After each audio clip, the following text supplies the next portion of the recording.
안녕하세요. 오늘도 사연살롱을 찾아주셔서 감사합니다. 저는 올해 결혼 예정이었다 결혼을 2달 앞두고 파혼한 30대 초반 여성입니다. 저는 저희 집 맏딸인 장녀고요. 밑으로는 남동생과 여동생이 있어요. 그리고 제 기억에 저희 집은 평범한 형편이었는데요.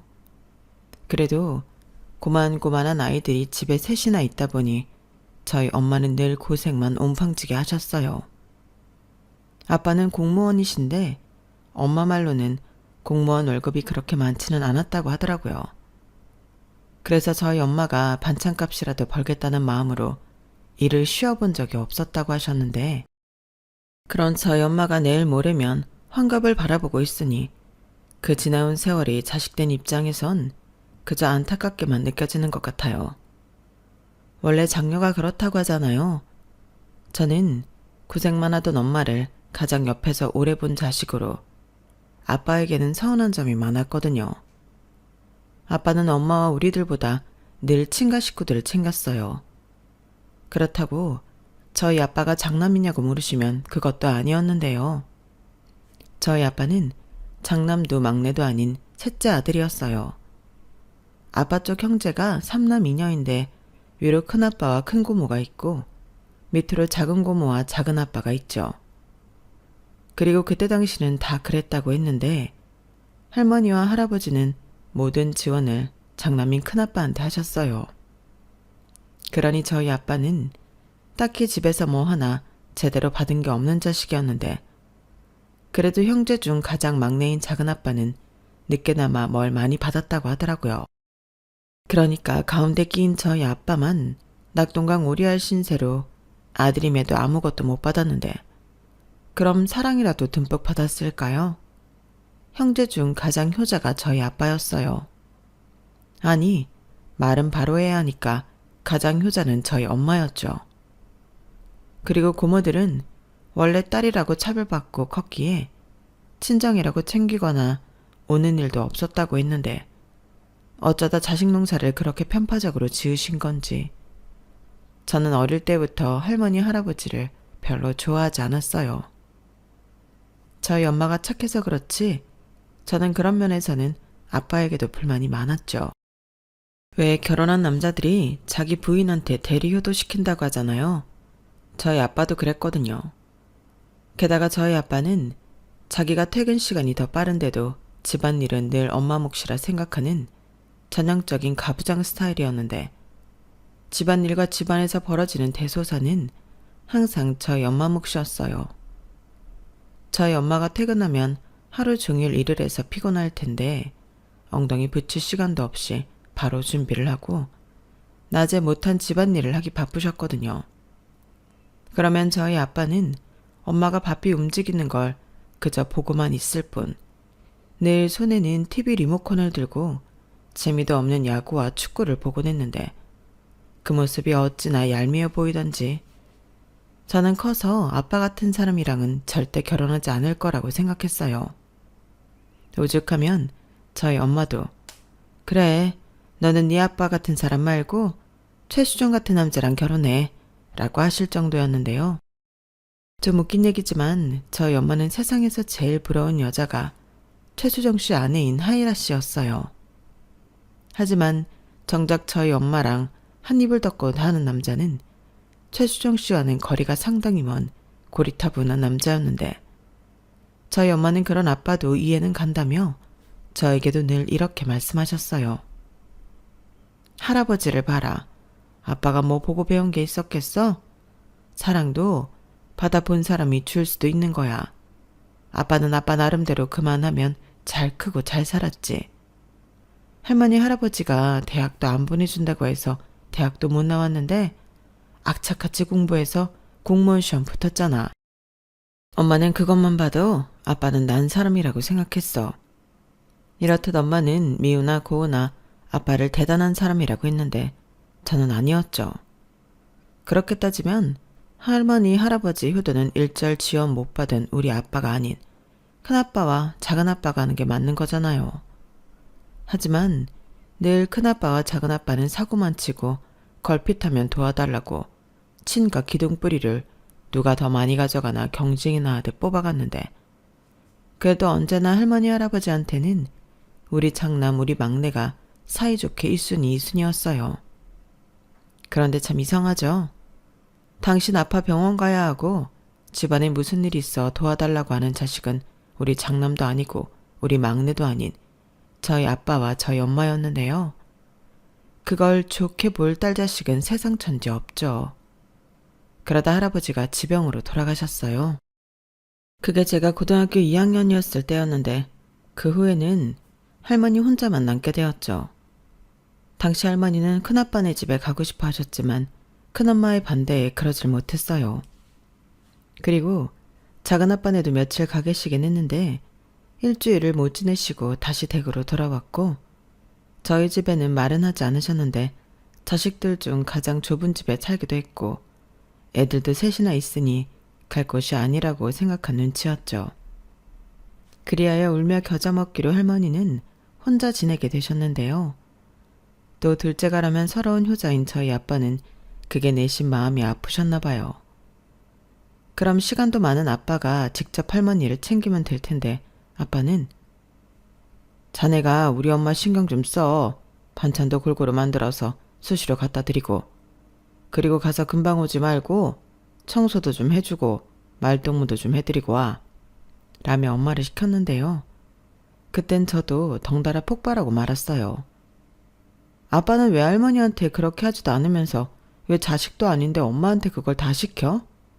하고 싶으면 아빠가 해. 엄마가 뭐 우리 집 하녀야? 이렇게 아빠에게 대들었는데 아빠는 어디서 싸가지 없게 아빠한테 함부로 말을 하냐며 저를 크게 혼내셨죠. 그리고 자식 교육을 어떻게 시킨 거냐며 또 엄마에게 그 화살을 돌렸는데 아무튼 그런 식으로 저희 아빠는 답이 없는 사람이었어요. 그렇다 보니 엄마는 저에게 의지하면서도 참으라고 했고 동생들은 아빠가 집에 있으면 기가 죽어 방에서 나오지도 않았는데 아빠는 거실에서 혼자 TV는 내 친구 하면서도 내심 또 그게 서운했는지 애먼 엄마를 붙잡고 애들이 정이 없다며 하소연을 했다더군요. 아니, 자기가 애들한테 어떤 아빠인지 몰라서 그러냐고요. 애들이 셋이나 있는데 그중에 자기를 따르는 자식이 하나도 없으면 자기 반성을 해야지. 저희 아빠는 이 모든 걸 엄마 탓, 저희 탓을 하며 상황 파악을 못 하셨어요. 그리고 저는 어차피 안 될 거 희망을 품지도 않았는데요. 그렇게 저와 동생들이 성인이 되었고 엄마 아빠도 나이가 들었어요. 제일 속상한 게 저희 엄마가 고생을 너무 많이 해서 또래 엄마들보다 훨씬 나이 들어 보이더라고요. 그래서 직장 생활을 하면서는 좋은 화장품 있으면 엄마 사다 주고 예쁜 옷이나 가방 있으면 그것도 엄마에게 선물하곤 했는데 아빠는 자기 건 왜 없냐고 그때도 저한테 서운한 티를 팍팍 내셨어요. 솔직히 저는 아빠 몫까지 챙기고 싶지 않았거든요. 어차피 엄마가 자기는 안 챙겨도 아빠 옷이며 먹는 거, 보약까지 다 챙기는 걸 아는데 굳이 저까지 챙기지 않아도 된다고 생각했는데요. 이게 또 자식한테 받는 건 다른 건지 그렇게 샘을 내시는 거 있죠. 하지만 저는 이제서 자기가 잘못한 걸 생각해보라고 더 대놓고 엄마만 챙겼는데요. 그러니 아빠는 가재는 개편이라며 남동생에게 너는 엄마 말고 아빠를 좀 챙겨보라고 했나 보더군요. 하지만 제 동생도 그런 주변머리는 또 없었는데 지 여자친구 퍼주기 바빴지 지 엄마 아빠 챙길 그릇은 못 됐죠. 그리고 당시 저는 연애를 하고 있었는데요. 남자친구로 말할 것 같으면 저희 엄마가 바라는 대로 딱 저만 보는 남자였어요. 자상하고 배려심 깊고 같이 있으면 저를 항상 먼저 챙겼는데 처음 만났을 때부터 저희 아빠랑 결이 다른 남자라서 제가 먼저 한눈에 반했어요. 그래서 호감 표시도 제가 먼저 했고 저희는 친한 사이에서 연인으로 발전했는데요. 제 20대 중 후반을 함께한 남자친구와 드디어 결혼 약속을 하게 되었어요.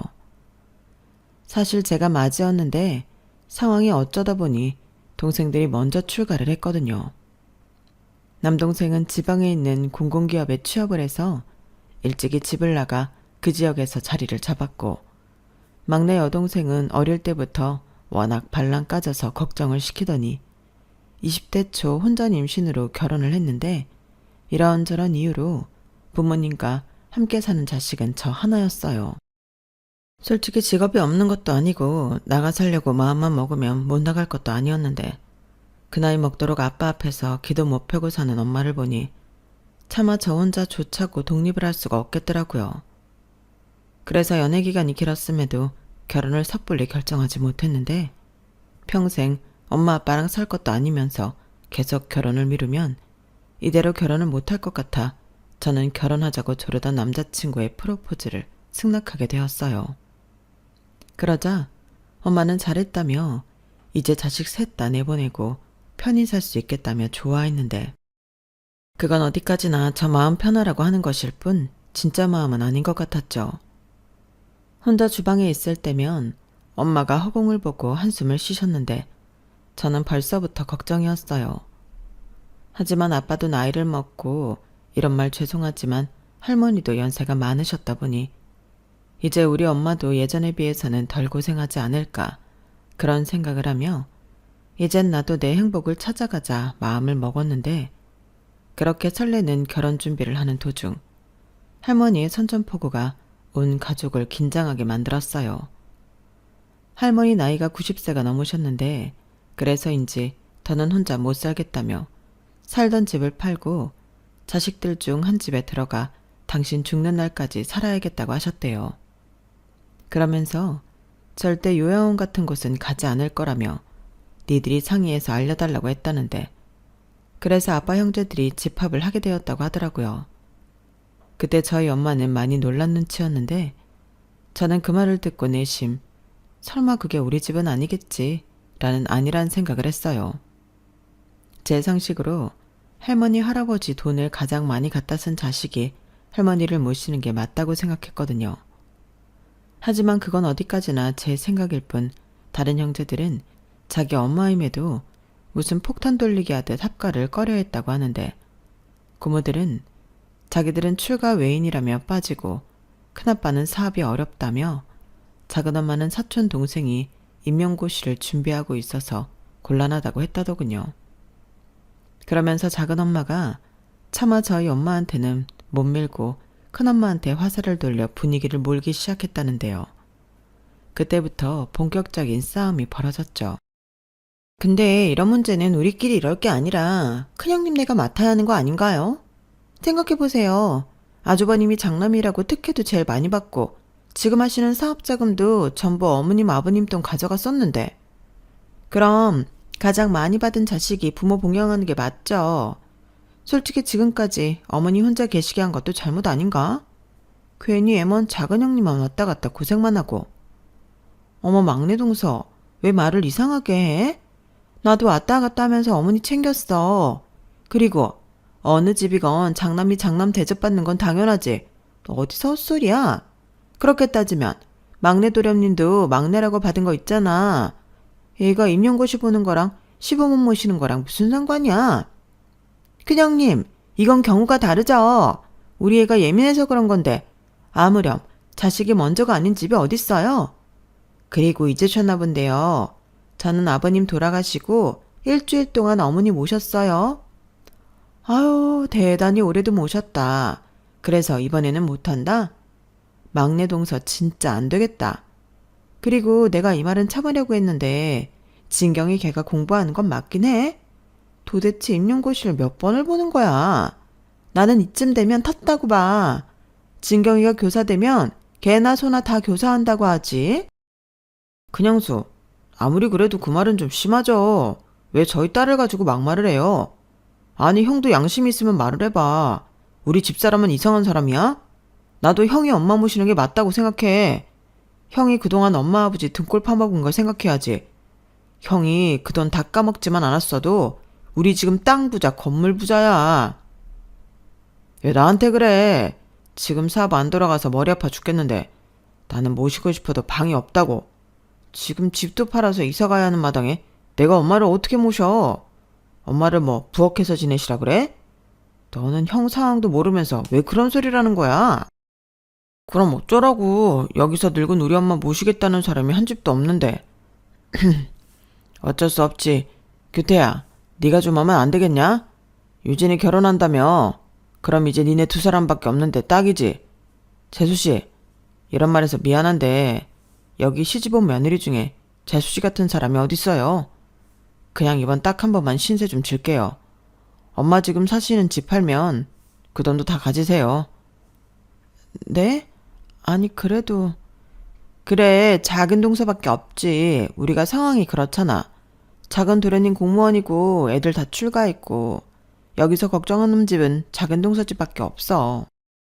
늙은 양반 벌써 90이 넘었는데 살면 뭐 얼마나 살아? 그냥 마지막에 효도한다 생각하고 작은 동서가 좀 해줘라. 응? 나도 형편이 나아지면 동서한테 얼마씩이라도 어머니 부양비 보낼게.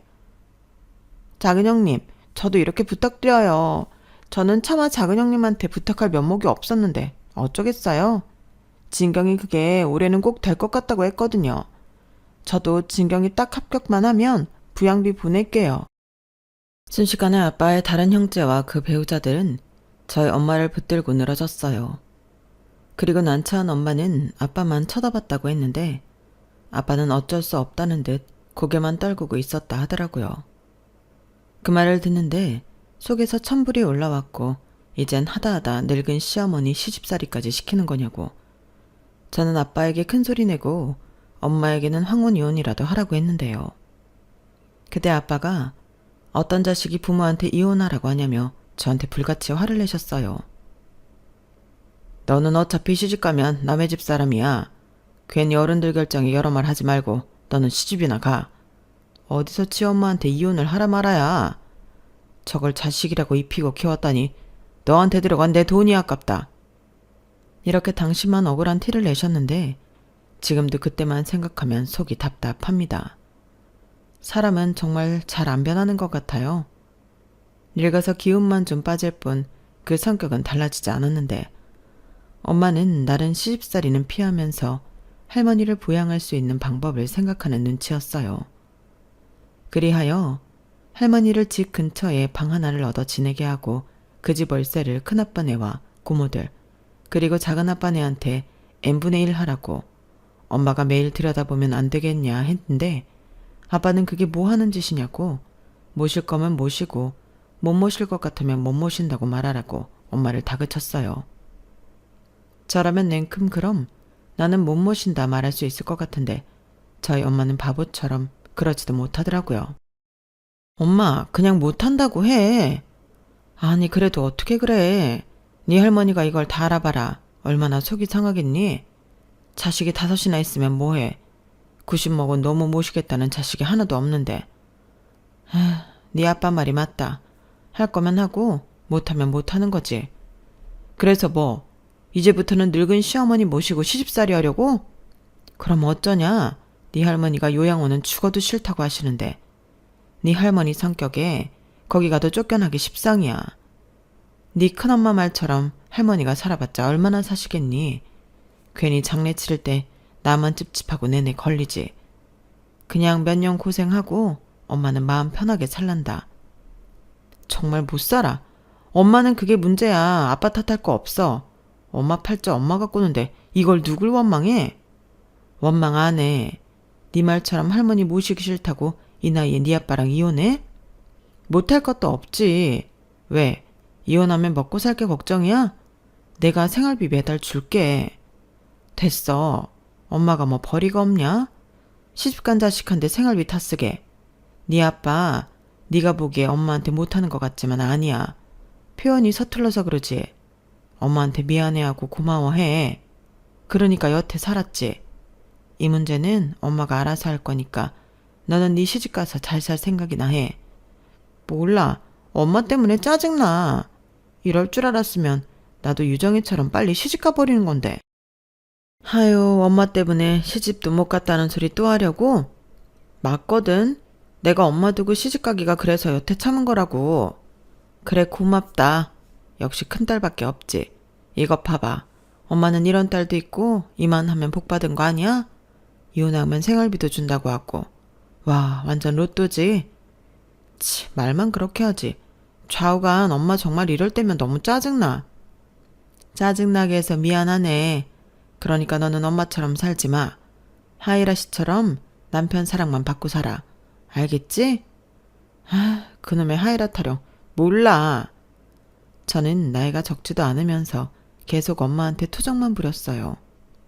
제 마음은 그게 아니었는데 너무 바보처럼 착한 엄마가 안쓰럽고 짜증나니까 자꾸만 미운 소리를 하게 되더라고요. 하지만 저희 엄마는 제가 아무리 못된 소리를 해도 제 마음이 그렇지 않다는 걸 누구보다 잘 아셨는데 그저 제가 시집가서 잘 살 길만 바라고 있으셨어요. 그러면서 제 결혼 준비하랴 할머니 모시고 살 준비하랴 결혼 준비는 저보다도 더 바쁘게 지내셨는데 제 눈에는 그런 엄마가 안쓰럽게 보이더라고요. 그래서 하도 답답한 마음에 한 번은 예비 신랑인 남자친구에게 이런 상황을 이야기한 적이 있었는데요. 저는 평소 남자친구 성격도 그렇고 제 생각과 같을 거라고 믿어 의심치 않았는데 실상은 그러지 않았어요. 뭘 그런 걸로 자기가 열을 내. 나는 어머니 말이 맞는 것 같은데. 어머니가 며느리잖아. 며느리가 시어머니 모시는 건 당연한 도리지. 뭐? 도리? 왜 그 도리를 우리 엄마만 해야 하는데? 그야 큰어머니랑 작은어머니가 너무 하시긴 했지만 어쩌겠어. 상황이 그런데. 그 와중에 하나 남은 며느리가 장모님이신 거잖아. 근데 그걸 가지고 자기는 이혼을 하라고 했다고? 세상에 그런 딸이 어딨냐? 뭐래. 우리 엄마는 늘 억울하게 살았어. 막말로 같이 살지만 않았지. 여태 왔다 갔다 할머니 챙긴 것도 다 우리 엄만데. 이런 상황이면 아빠가 나서서 총대를 매줘야지. 왜 우리 엄마한테만 이런 일을 몰아줘? 그럼 우리 엄마는 언제 자유롭게 살아보는데? 호호 할머니 돼서? 아우 열 좀 내지 마. 그것도 뭐 어쩔 수 없지. 그게 며느리 숙명인걸. 그런데 자기네 할머니 연세 많으시잖아. 사시면 또 언제까지 사시겠냐. 나는 오히려 이런 일로 열을 내는 자기가 더 이해가 안 간다. 자식이 부모한테 효도하는 건 당연한 건데 자기 왜 그래? 아버님 입장도 생각해봐. 아버님한테는 자기를 낳아준 엄만데 마지막에 모실 수 있으면 좋지. 아니 오히려 지금까지 안 모신 게 이상하지 않나? 나는 아버님 마음 충분히 이해할 수 있어. 그리고 아마 엄청 어머니한테 고마우실걸? 나는 말야 당장은 아니어도 우리 엄마 아빠 나이 드시고 힘들어지면 모시고 살 거야. 내가 자식인데 당연하지. 뭐라고? 그런 일을 왜 자기 혼자 결정해? 그럼 모시고 살면 자기가 다 알아서 할 거지? 식사부터 시작해서 크고 작은 일 전부 다? 왜 또 그래? 당연히 같이 하는 거지. 가만 보면 자기 조금 위험하다. 나중에 우리 부모님도 절대 못 모신다고 나더러 이혼하자고 할 것 같아. 설마 그럴 건 아니지? 나랑 결혼하면 우리 부모님 챙기는 건 당연한 거야. 그래, 완전 모른 척은 할 수 없지. 근데 왜 그걸 꼭 당연하다고 얘기해? 그리고 이 문제는 나한테만 해당되는 게 아니야. 나도 부모가 있잖아.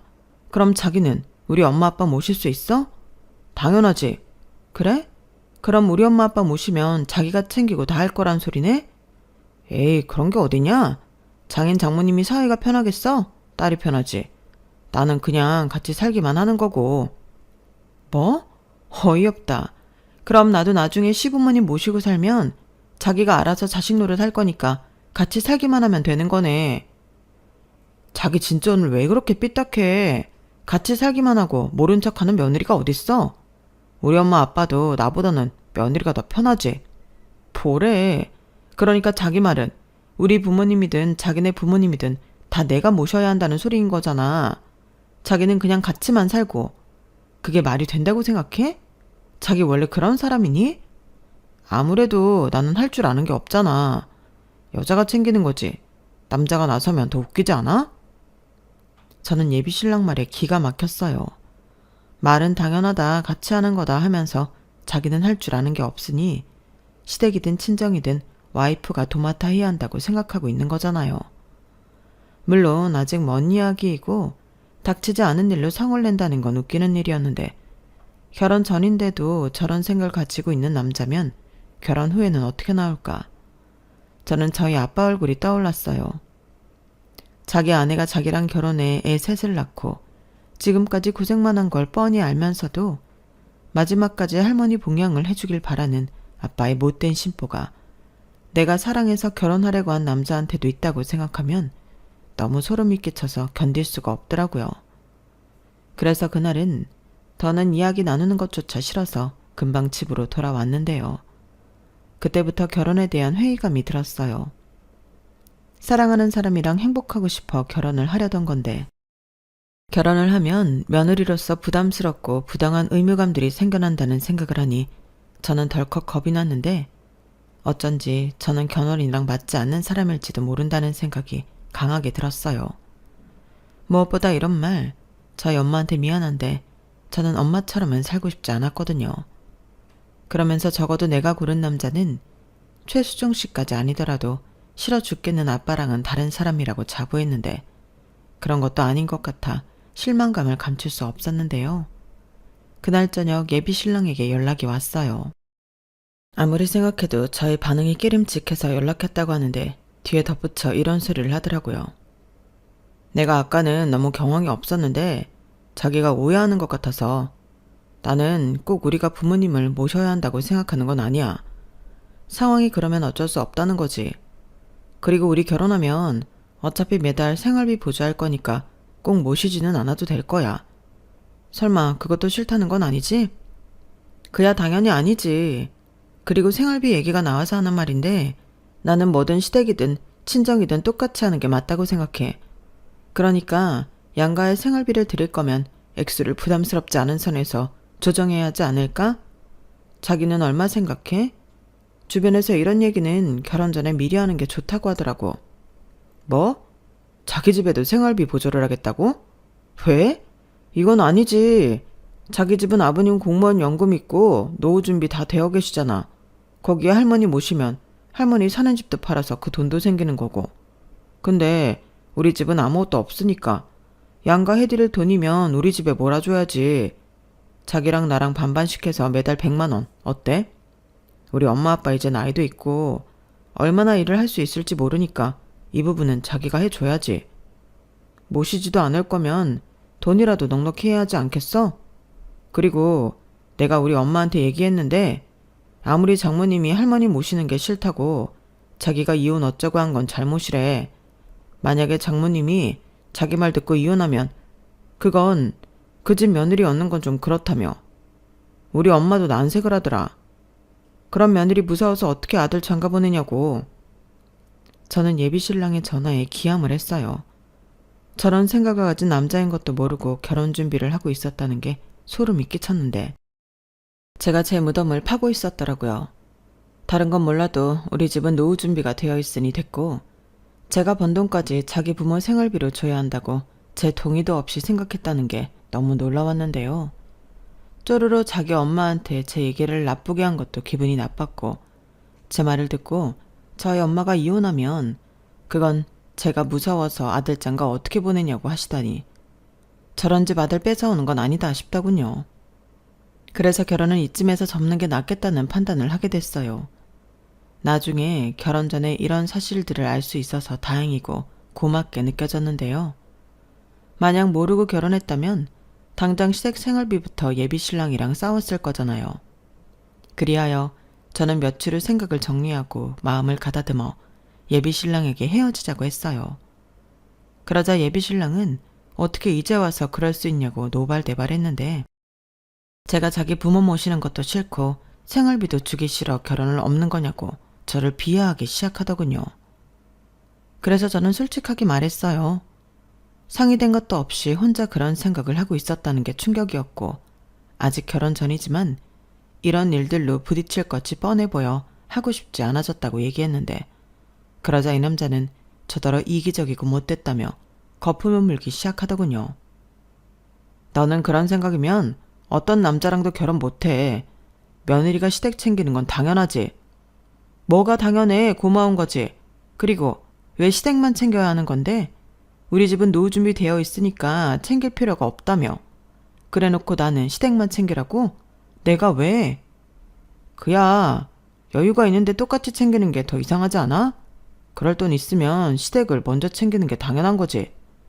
나는 자기가 이렇게 말이 안 통하는 여자인 줄 처음 알았어. 나도 마찬가지야. 그래서 헤어지자고. 오히려 잘 됐지. 결혼 전에 서로 의견이 안 맞는다는 걸 알았잖아. 그럼 좋게 헤어지면 되는데 왜 막말이야? 어떤 남자랑도 결혼 못해? 왜? 내가 뭐 틀린 말 했어? 그렇게 시댁 챙길 마음이 없는데 왜 결혼을 하는데? 너랑 결혼하는 남자는 무슨 죄냐? 왜 결혼 잘못해서 불효를 하냐고. 말 가려서 해. 그렇게 따지면 자기는 결혼해서 처가에 어떤 도리를 하는 사위가 될 생각이었는데 사위가 무슨 도리를 해? 도리는 며느리만 하는 거지. 아, 됐다. 우리가 이래서 헤어지는 거야. 도리는 며느리만 해? 어떤 여자가 될지 모르겠지만 너랑 결혼하는 여자 불쌍하다. 아무튼 지금까지 준비하던 거 다 캔슬하고 위약금은 반반씩 해. 웃기고 있네. 결혼 파토 낸 건 내가 아닌데 왜 위약금을 내? 위약금은 네가 내야지. 그리고 네가 결혼 못하겠다고 한 거니까 나한테 위자료도 줘야 해. 뭐라는 거야? 내가 왜 위자료를 줘? 그럼 법으로 해. 법원에서 내가 주는 게 맞다고 하면 그땐 줄게. 아니, 결혼하면 마누라 돌이 어쩌면서 등골 파먹을 생각밖에 안 하는 남자랑 누가 결혼을 하냐? 나도 한번 공론화해서 물어보고 싶다. 저는 강대강으로 세게 나오는 그놈에게 세게 나갔어요.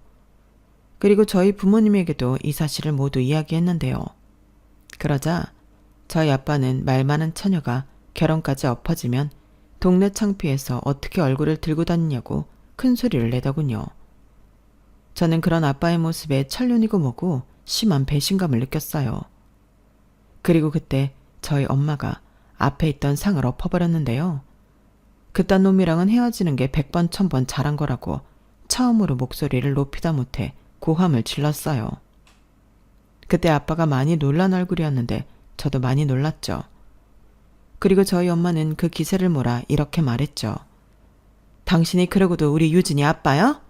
동네 창피해서 얼굴을 못 들고 다녀? 어디 정말 창피한 게 뭔 줄 한번 제대로 보여줄까? 아니, 이놈의 옆에 내가 뭘 잘못 먹었나? 왜 이래 갑자기? 왜 이러긴 몰라서 물어? 자기야말로 얘한테 해준 게 뭐가 있다고 큰 소리를 쳐? 그딴 놈이란 것 알면서도 시집을 가는 게 맞다는 거야? 정말 그렇게 생각해?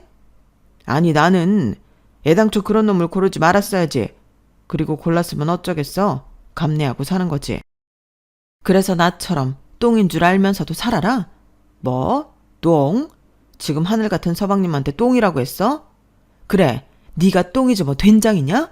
된장은 쓸모라도 있지. 나는 너 불쌍해서 살아줬어. 그래도 내 애들 아빠니까. 정말 이혼이라도 당해봐야 정신 차릴래? 내가 뭐가 무서워서 이혼을 안 한다고 생각해? 나도 돈 벌어. 이혼 안 할 이유 없다고. 하, 그러셔. 결국엔 딸년이 휘둘려서 헛바람이 들어갔네. 그래서 왜 이혼 안 했는데? 너 불쌍해서. 너 평생 이러고 쓸모없이 살았는데 말년에 초라하게 늙을 것 같아서 불쌍해서 그랬다. 근데 이제는 괘씸해서 못하겠다. 니네 엄마 네가 모시고 살아봐. 뭐야? 니네 엄마? 아니, 이놈의 옆에 내가 진짜 왜 이래? 몰라서 물어. 내가 시집와서 이날 이때껏 어떻게 살았냐? 설마 기억도 못하는 거 아니지? 그래도 내가 공무원 사모님 소리 듣게 해줬잖아. 사모님 같은 소리 하네. 누가 나를 사모님이라고 불러줬는데? 그럼 사모님이 이렇게 평생 손에 물 묻히고 90대 시어머니 모시고 사냐? 진짜 지가 장가 저런 줄은 모르고? 저희 엄마는 정말 아빠 말대로 뭘 잘못 먹은 건지 전에 없던 성질을 작정이나 한 듯 마음껏 내셨어요.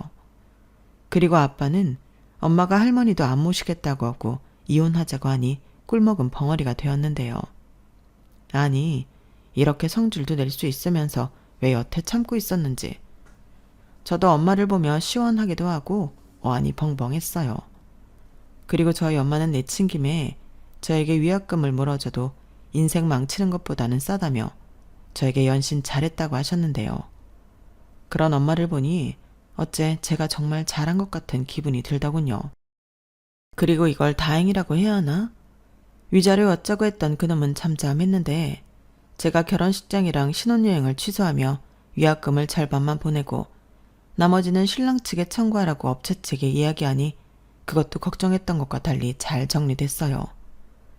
제가 법으로 할 거면 이왕 이렇게 된 거 우리 주변 사람들에게도 다 이야기해서 다른 사람 의견도 들어보자고 했거든요.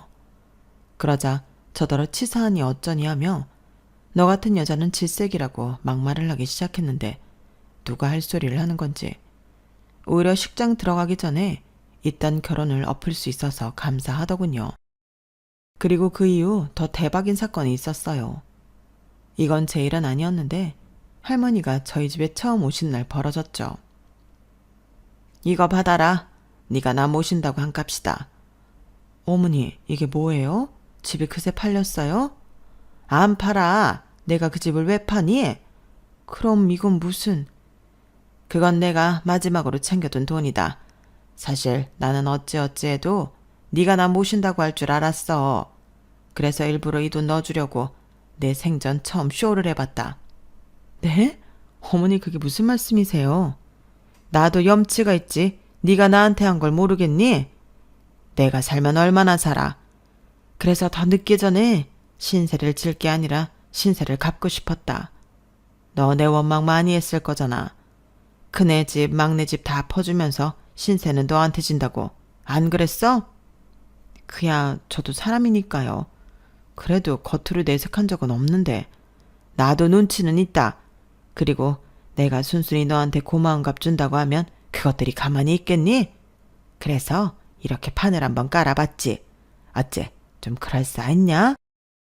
어머니도 참, 우리 어머니 정말 오래 사실 건가 보네. 어쩜 머리가 그렇게 비상해요? 그래도 저희도 못 받아요. 나중에 아주버님 도련님 하면 난리 나죠. 그래서 몰래 주잖아. 그냥 받아. 그것들은 내가 지들한테 다 털리고 아무것도 없는 줄 안다. 네가 뒷주머니로 모았다고 해. 그래도 됐다. 나는 오늘 하룻밤만 자면 여기서 내일 다시 집으로 내려갈 테니 그런 줄 알아라. 어머니, 그건 안 돼요. 제가 모신다고 얘기 다 했는데 이렇게 돈만 주고 가시면 어떡해요. 차라리 유진이 독립시키고 셋이 살아요. 혼자 계시기 싫다 하셨잖아. 아무리 그렇다고 해도 어린 손녀 내쫓고 거기 들어왔냐? 아범한테 들었는데 유진이 저거 결혼도 엎어졌다며. 엎어진 게 아니고 엎었어요. 순 지 부모만 하는 호래자식이더라고요. 너 그 말 나 들으라고 일부러 하는 소리지? 아유 무서워라. 그래도 사실은 사실이니 내가 대신 사과하마. 내가 못 가르쳤어. 그땐 다들 그렇게 애 키우는 줄 알았거든. 진짜 우리 어머니 왜 이러시지? 생전 안 하는 사과까지 하시고 나 정말 무서우려고 하네? 그러지 말고 여기서 지내요. 나 왔다 갔다 힘들어요. 이젠 돈까지 받았으니 더 많이 왔다 갔다 해야 할 텐데 나도 늙었다고요. 뻔데기 앞에서 주름을 잡냐? 너는 이팔 청춘이지. 너는 곧 죽어도 네 편인 유진이 같은 딸도 있잖아. 가만 보면 네 팔자가 상팔자야. 듣다 진짜 별소리를 다 듣네. 상팔자가 다 죽었나 보지? 그래도 어머니 말년팔자도 나쁘지 않죠. 나 같은 호구 며느리가 있는데. 뭐? 아주 한마디를 안 줘요. 너 원래 그랬냐?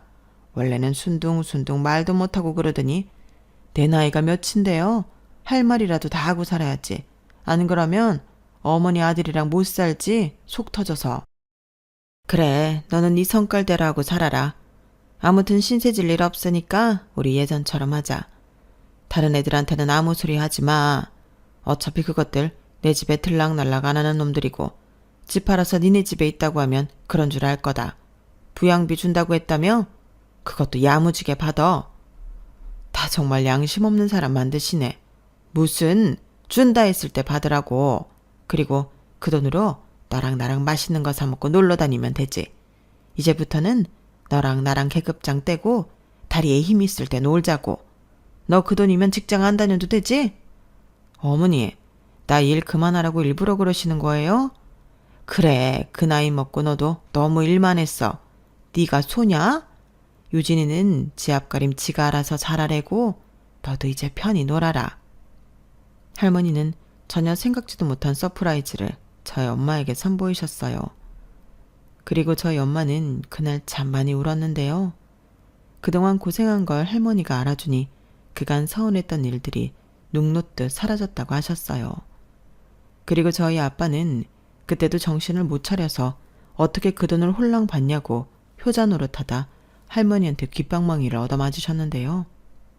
효자 아들 필요 없으니 앞으로는 마누라 챙기라고 한 소리 들으셨답니다. 저도 그 소식에 맺혔던 할머니에 대한 서운한 마음이 다 사라졌어요. 그리고 그 나이에 그런 용기를 내신 할머니가 대단하다는 생각이 들었는데 저 역시 할머니 덕을 봤잖아요. 할머니 합가선언이 아니었다면 저는 파혼하지도 못했을 텐데 할머니는 저에게도 잘했다고 하셨죠. 그리고 파혼한 만큼 더 괜찮은 놈으로 신랑감을 골라보라며 어차피 홍기도 놓쳤지 않냐고 늦은 김에 더 천천히 가라고 하셨는데 이게 칭찬인 건지 욕인지 알 수 없었지만 이제부터는 할머니와 잘 지낼 수 있을 것 같은 예감이 들더라고요. 그리고 현재 저는 독립을 해서 나와 살고 있는데요. 가끔 엄마를 만나 데이트도 하고 할머니 보러 함께 가기도 하며 그럭저럭 잘 지내고 있어요. 물론 할머니는 말은 천천히 가라고 하면서도 볼 때마다 누구 없냐고 하긴 하는데 이젠 그런 잔소리도 싫지가 않은 거 있죠.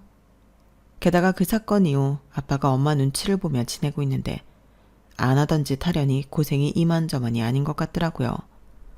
그래도 늙어서 황혼이혼 안 당하고 따신밥 얻어먹으려면 지금이라도 노력해야 하지 않겠냐며 집안일도 하고 나름의 노력을 하고 계신 듯합니다. 그래서인지 저희 엄마 얼굴이 날이 갈수록 활짝 피는 것 같은데 저는 어쩔 수 없는 K 장녀라 그런지 저희 엄마가 오래오래 행복했으면 좋겠네요.